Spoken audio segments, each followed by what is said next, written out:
하나님께서 저와 여러분에게 주시는 말씀 야고보서 2장 13절입니다. 우리 한 목소리로 읽겠습니다. 국률을 행하지 아니하는 자에게는 국률 없는 심판이 있으리라. 국률은 심판을 이기고 자랑하느니라. 아멘.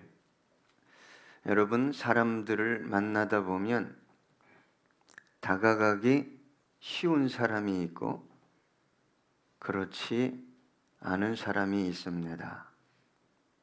다가가기 부담스러운 사람이 있고 좀 덜 부담스러운 사람이 있고 때로는 나는 저 사람하고 좀 친해지고 싶다.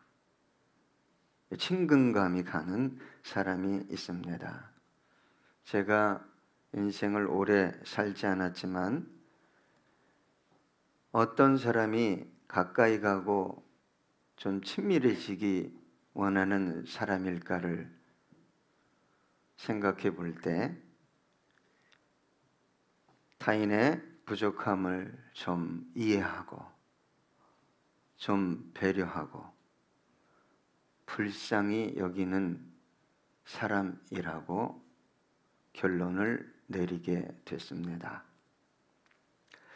성경은 이러한 사람을 가리켜 긍휼히 여기는 사람이다 라고 말합니다. 모든 것에 부족함이 없는 사람이라 할지라도 참 이 사람 정직해, 이 사람은 확실해, 뭘 맡겨도 돼. 그런데 불쌍히 여기는 마음이 없다면 가까이 가기는 힘들 것입니다. 모든 것을 완벽하게 잘 처리하는 사람이라면 더욱 그럴 것입니다. 왜요? 이런 사람들은 대부분 자신의 완벽한 삶을 타인에게도 적용하려 들 가능성이 높기 때문입니다. 참으로 부족하고 참으로 허물이 많은데도 불구하고 참으로 완벽하고 부족함이 없는 사람이 참으로 그를 불쌍히 여긴다면 많은 사람들이 그를 향해 가까이 접근하게 될 것입니다. 잠언 19장 6절에 보면 너그러운 사람에게는 은혜를 구하는 자가 많고 선물 주기를 좋아하는 자에게는 사람마다 친구가 되느니라. 여러분, 누가 이런 성품을 소유할 수 있을까요? 이런 성품은 하나님의 성품입니다.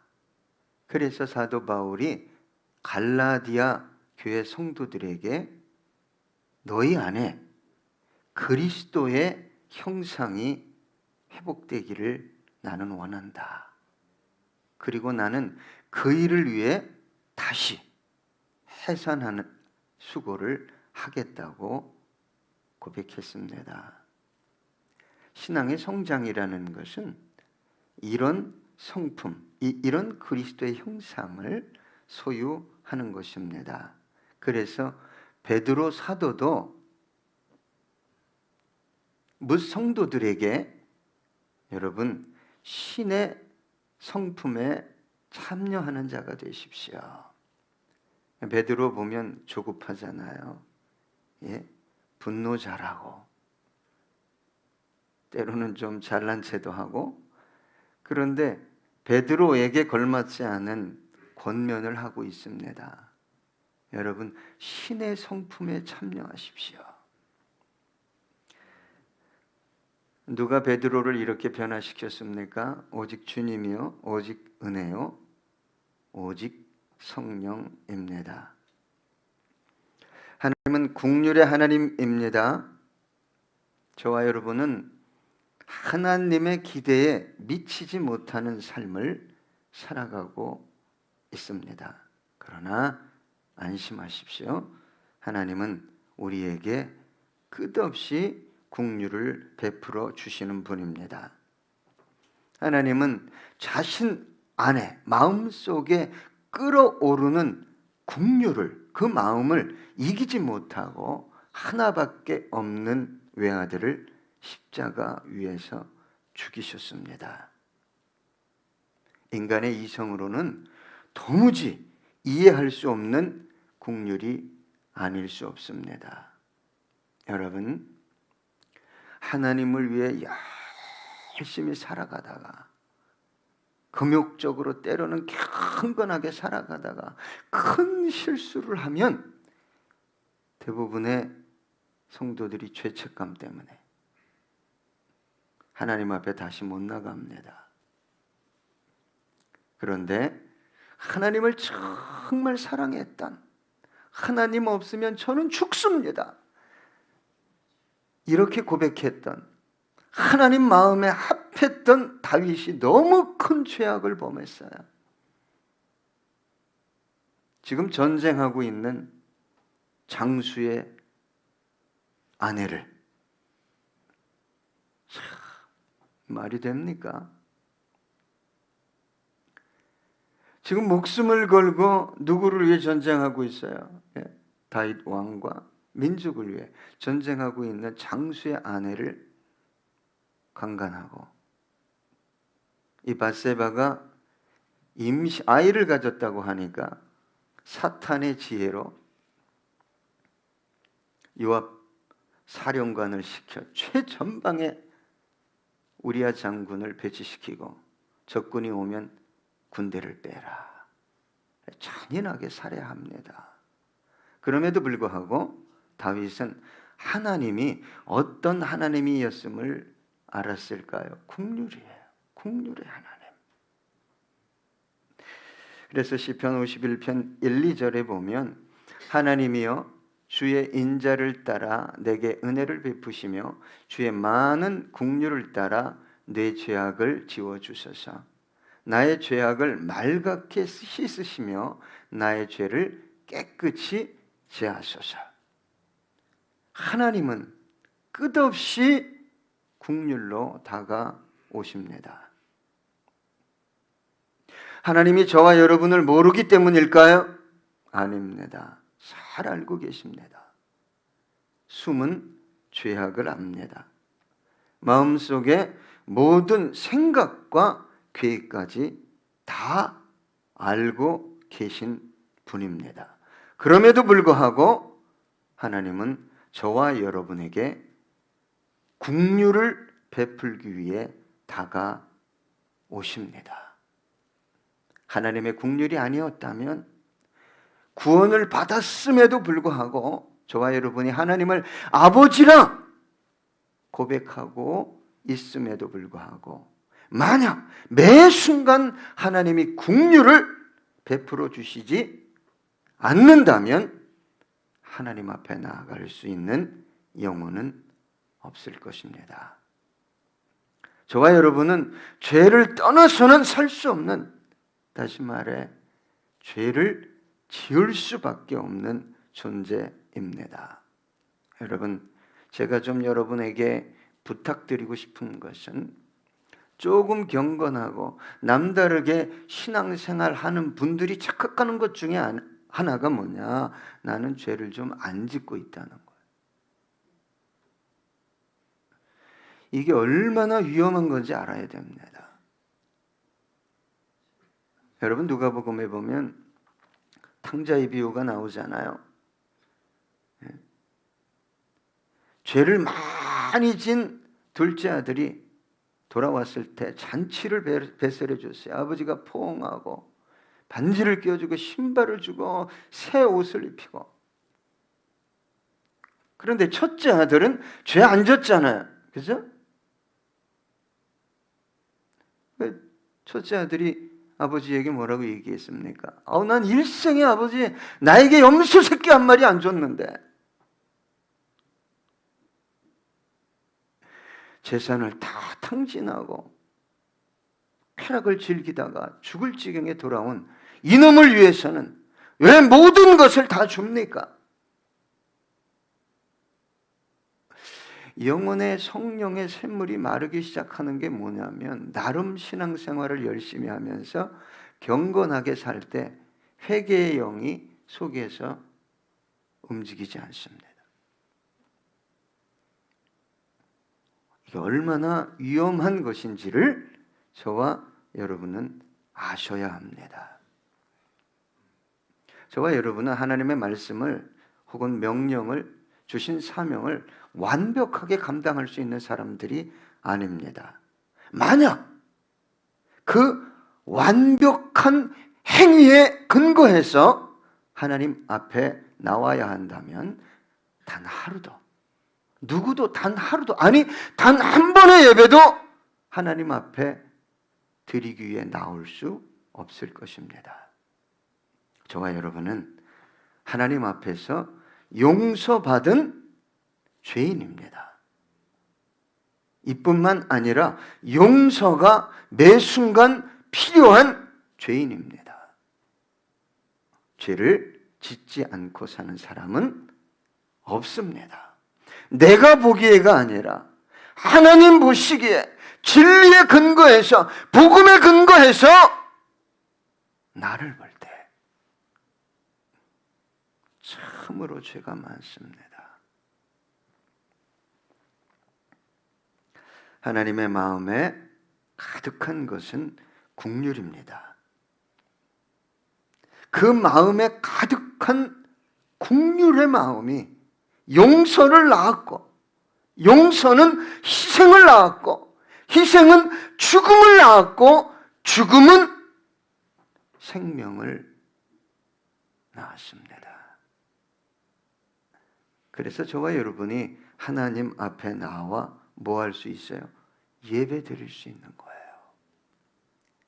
여러분, 영혼이 살아나지 않고는 예배 드릴 수 없습니다. 그래서 이렇게 얘기하잖아요. 종교인과 신앙인은 다르다.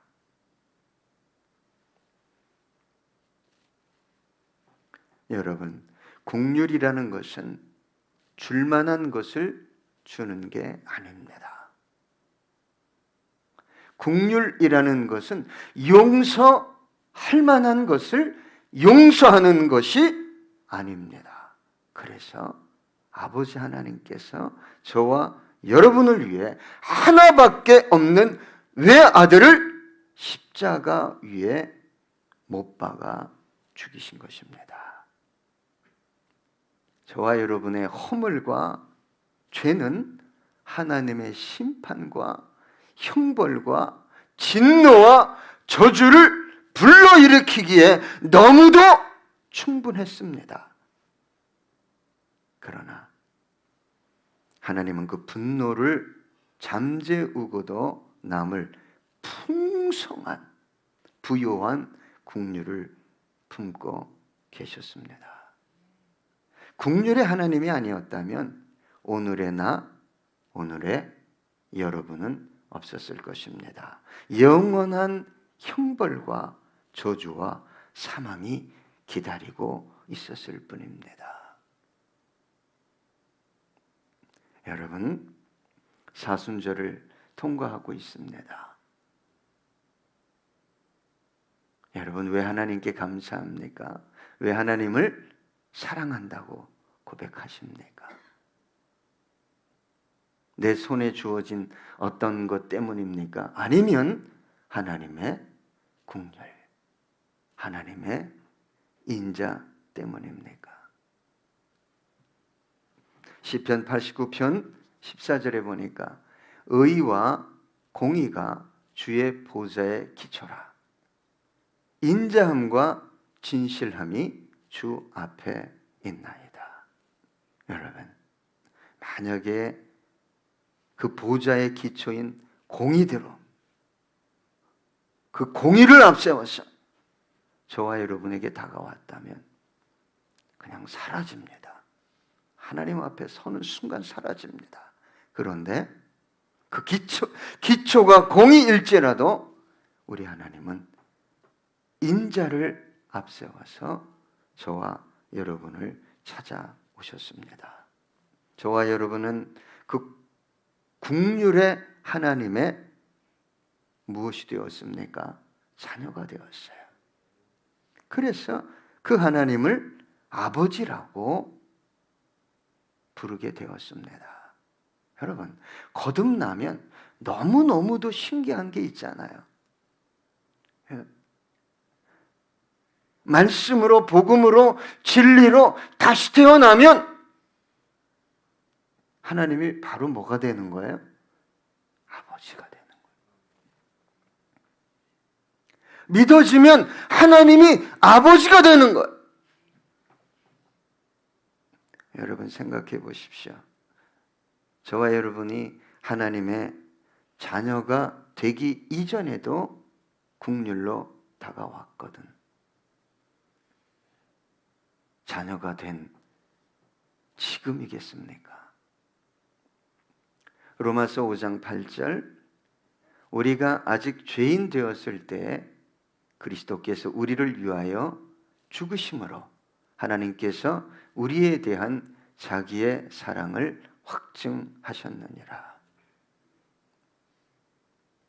여러분, 하나님 앞에 나올 때 하나님의 무한한 긍휼을 의지하길 부탁드립니다. 그런데 자신의 행위나 열심을 가지고 하나님 앞에 나오려고 하는 사람들이 있어요. 그리고 심지어 그것을 요구하는 사람들이 있습니다. 여러분, 이런 영혼의 중심에 자리하고 있는 내적 특징이 뭐냐? 평안이 없어요. 평안이 없어요. 평안이. 항상 불안하고 근심, 걱정, 심지어는 내가 그렇게 살지 못한 두려움이 가득하게 자리하게 됩니다. 여러분, 베드로가 누가 나한테 죄를 지면, 잘못을 하면 한 7번 용서하면 되겠습니까? 율법학자들이 한 서너 번 용서하면 잘하는 겁니다. 5번도 많은데 베드로는 칭찬받기 위해서 7번 용서하면 되겠습니까? 70번씩 7번 이래도 용서하라. 용서는 끝없이 해야 됩니다. 저는 이 말씀을 묵상할 때 무엇이 떠올랐냐? 누군가를 용서했어요. 그죠? 여러분 경험할 겁니다. 그래, 내가 기도하고 은혜 받으니까 용서가 된 것 같아. 근데 어느 날 제정신으로 돌아왔어. 용서가 이상하네. 용서가 안 돼 있는 나를 발견하는 거예요. 그래서 이 말씀은 용서가 중심으로 용서가 될 때까지 용서해라. 그렇게 저에게 다가왔어요. 여러분, 어떤 사람이 뭐 한 가지를 잘못하면 그거에 대해서 얘기해야 되는데 용서가 안 된 사람들은 10년, 이건 10년도 너무 적어. 20년, 막 30년 그걸 모아 해갖고 압축해. 응? 여러분, 압력 밥솥은 적당한 때 뭘 빼줘야 돼요? 김을 빼주고 그 다음에 적당한 때 뭐 해야 돼요? 불을 줄여줘야 돼요. 자기가 용서된 줄 알아요. 나는 얼마나 당신을 용서하면서 살았는 줄 알아? 그 용서 안 한 증거인데. 예? 이게 30년 억울한 에너지, 용서 못한 이거 내가 당한 상처, 분노의 에너지가 압축돼가지고 그날 잘못한 것은 요만한데 핵폭발이 일어나는 거예요. 핵폭발이. 당신은 어째서 이러고 저러고 하냐? 말도 안 나와. 너무 화가 나니까. 베드로가 용서의 사람 아닙니다. 뭘 용서해요? 못해요. 그런데 말씀하셨어요. 70번씩 7번이라도 용서하라. 끝없이 용서하다 보면 네 마음속에 진짜 그 영혼을 용서하는 영이 임하게 될 것이다. 이 뜻입니다. 주님의 용서는 과거뿐만 아니라 현재뿐만 아니라 미래를 관통해 영원에 이룹니다. 어떠한 죄를 지었다 할지라도 하나님은 죄인이 당신 앞에 나오는 것을 뭐한다 그랬어요? 기뻐한다. 기뻐한다. 여러분, 우리 주님께서 들에서 양떼를 이끌고 가는데 비유잖아요. 비유. 한 마리가 길을 잃었어. 그러니까 어떻게 한다고 그랬어요? 이 99마리를 내버려 두고 한 마리를 찾아갔다. 그리고 기쁨으로 그 양을 안고 왔다. 여러분, 하나님은 저와 여러분에게 매 순간 오늘도 긍휼로 다가오십니다. 히브리어로 긍휼이라는 단어는 라함입니다. 이 라함이라는 단어는 자궁을 뜻하는 렘에서 왔어요. 그래서 이스라엘 백성들은 하나님의 긍휼 그러면 뭘 생각해요? 어머니의 모태.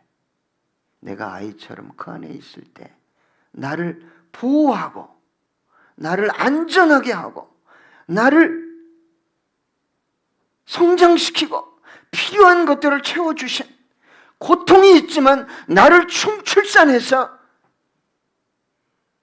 생명을 잉태케 하신 그 사랑을 기억합니다.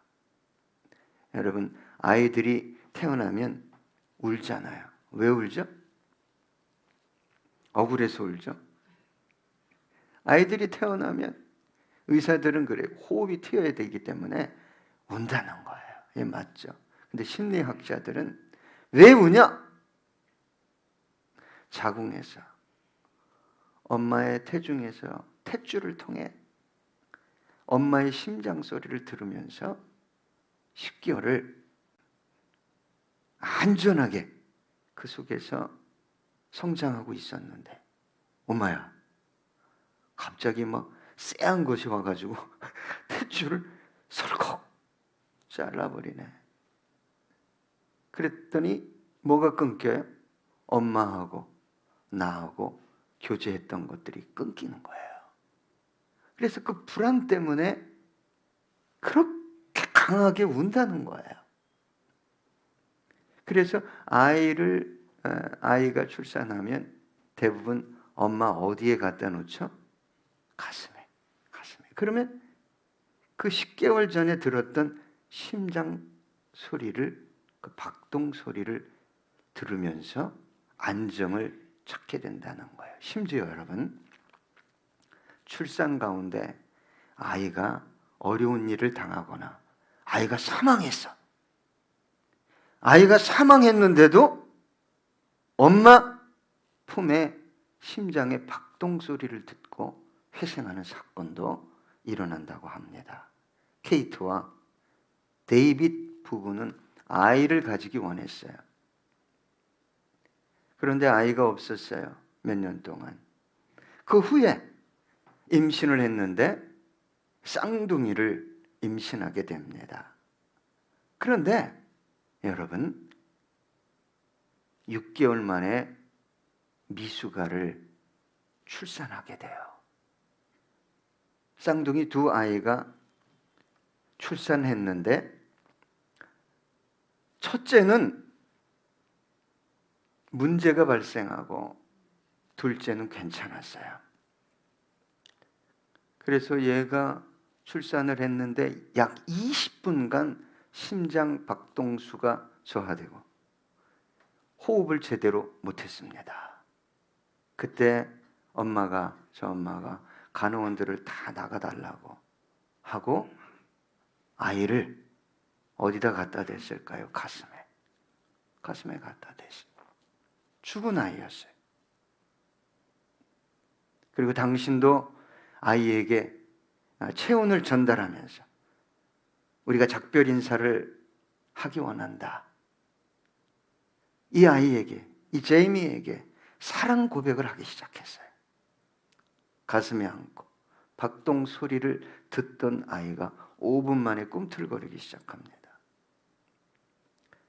그래가지고 놀래가지고 엄마가 의사를 불렀어요. 그랬더니 의사는 냉정하게 그냥 자연 반응입니다.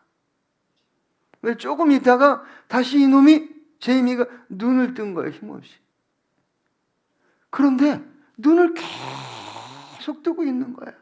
의사를 다시 불렀어요. 의사는 또 냉정하게 얘기합니다. 살아도 정상화가 될 수 없습니다. 내가 많이 손상되었기 때문입니다.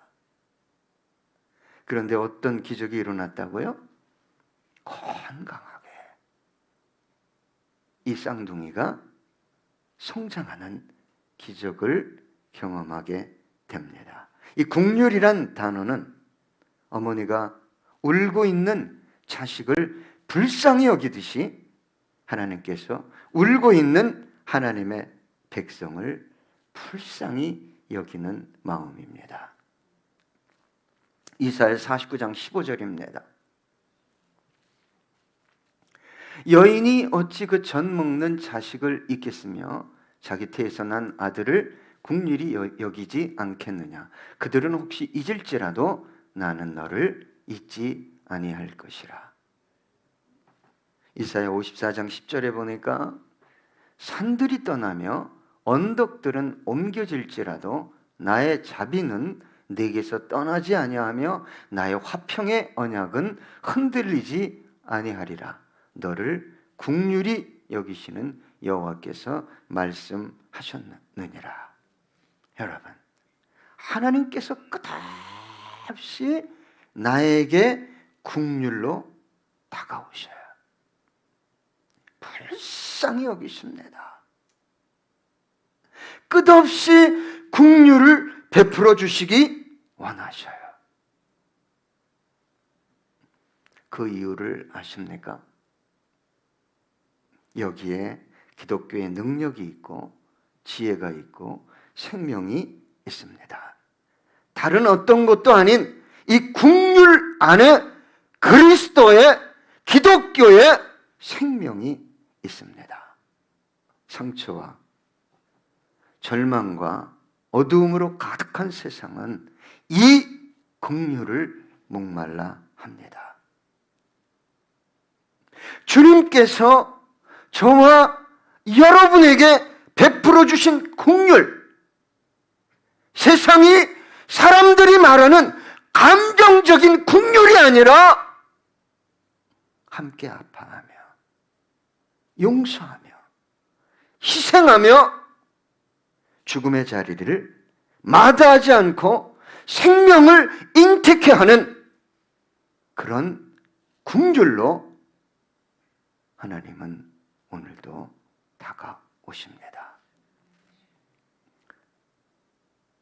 제가 소망하는 것은 그 긍휼이 저와 여러분 심령에 충만하길 소망합니다. 우리 교회 안에, 가정 안에. 그러면 여러분, 그 긍휼을 통해 누굴 발견하게 될까요? 우리 구세주 예수 그리스도입니다. 여러분, 이런 긍휼을 어떻게 베풀 수 있을까요? 여러분, 저는 신앙이 성장했다, 성숙했다라는 것은 이 긍휼을 얼마만큼 소유하고 누군가에게 베풀 수 있느냐에 달렸다고 저는 생각합니다. 몇십 년 기도를 했던, 수만 권의 책을 읽었던, 어떤 코스를 다 거쳤던 그렇게 중요한 것이 아닙니다. 여러분, 오직 은혜로 됩니다. 오직 성령이 합니다. 부탁드리고 싶은 것은 사순절 기간 십자가를 깊이 경험하십시오. 예수님이 왜 십자가 지셨어요? 예. 인간의 눈으로 볼 때, 세상의 눈으로 볼 때 가치 있었어요? 가능성이 있었어요? 정직했어요? 아니요. 정반대로 살았어요. 때로는 그 국류를 얻었음에도 불구하고, 잊고 있음에도 불구하고 국률 없는, 정죄하고 판단하고 비판하는 그런 삶을 살지 않았습니까? 이 사순절에 왜 주님께서 그 고난을 당하셔야 했습니까? 아버지의 국류를 감당해야 했기 때문에.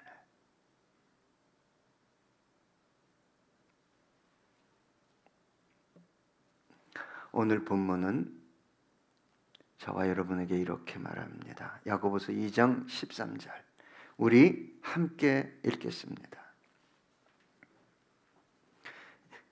국률을 행하지 아니하는 자에게는 국률 없는 심판이 있으리라. 국률은 심판을 이기고 자랑하느니라. 여러분, 오늘도 하나님은 국률로 다가오십니다. 내일도 모레도 영원토록. 그런데 여러분, 그 국률을 받은 저와 여러분이 국률을 행하지 않으면 국률 없는 심판이 너에게 임할 것이라고 말하고 있습니다.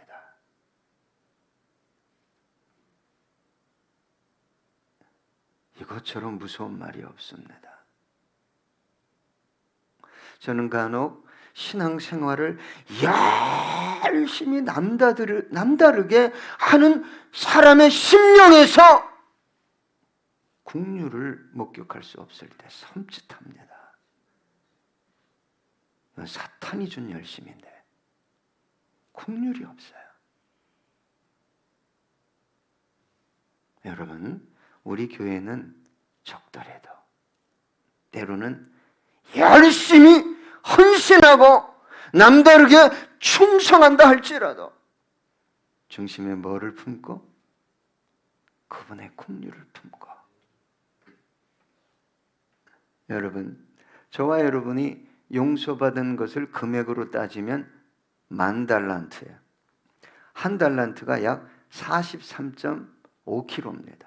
순금 43.5kg도 이거 계산하기 너무 복잡해요. 예? 여러분, 너무너무 계산하기 복잡해요. 43.5 얼마인지 몰라요.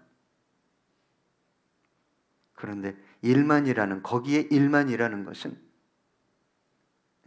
10,000개의 금괴를 의미하는 게 아니라 무제한을 의미하는 거예요, 성경에서. 내가 너 금액으로 무제한의 백지 수표로 네 빚을 다 탕감했다, 이 뜻이에요. 그렇게 용서받은 네가 100달란트, 아까 받은 백지 수표의 억분의 1도 안 되는, 야, 나는 용서를 10,000달란트 받고 기분 좋아서 딱 나왔는데 딱 보니까 제정신 차리고 보니까 100달란트 나한테 빚진 놈이 돌아다니 잘 살고 있네. 그래서 멱살을 잡고 갚을 거야 안 갚을 거야? 갚을게요 좀 참아주세요. 그랬는데도 불구하고 성경이 뭐라고 얘기하냐? 끌고 옥졸들에게 끌고 가서 가뒀다. 이런 사람이 구원에 이룰 수 있다면 예수는 거짓말장애일 것입니다. 마태복음 18장 32절로 35절. 이에 주인이 그를 불러다가 말하되, 악한 종아, 내가 빌기에 내가 내 빚을 전부 탕감하여 주었거늘 내가 너를 불쌍히 여김과 같이 너도 내 동료를 불쌍히 여김이 마땅하지 아니하냐 하고 주인이 노하여 그 빚을 다 갚도록 그를 옥졸들에게 넘기니라. 여러분, 1만 달란트 탕감을 받았다는 것은 이 사람이 회개했다는 거예요. 그죠? 누구의 이름으로? 예수의 이름으로. 통곡하면서 회개했다는 거예요. 그런데도 100데나리온 빚진 동료, 한 데나리온이 10만 원 정도입니다. 100을 곱하면 그저 1000만 원인데 이걸 용서 못하고 끌고 갔어요. 그래서 하나님 앞에서 긍휼 없는 심판이 실행된 것입니다. 너 빚 다 갚도록 너 감옥에 있어. 이 10,000달란트는 갚을 수 있는 돈이 아니잖아요. 그래서 여러분, 한 번 지옥에 떨어진 영혼은 못 나오는 거예요. 영원히.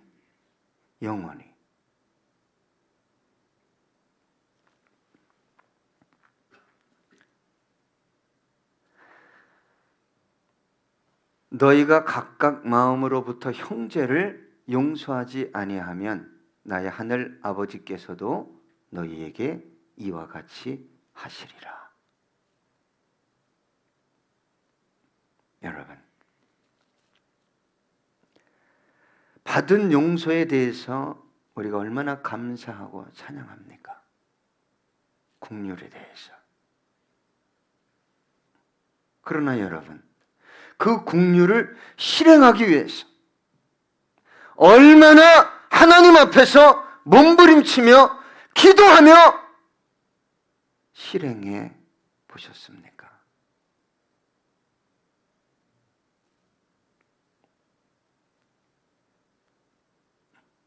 주님께서 말씀하십니다. 네가 나에게 긍휼을 받은 것을 믿니? 그럼 너도 그렇게 긍휼을 행해. 그래야 심판을 이기고 자랑할 수 있단다. 기도하겠습니다.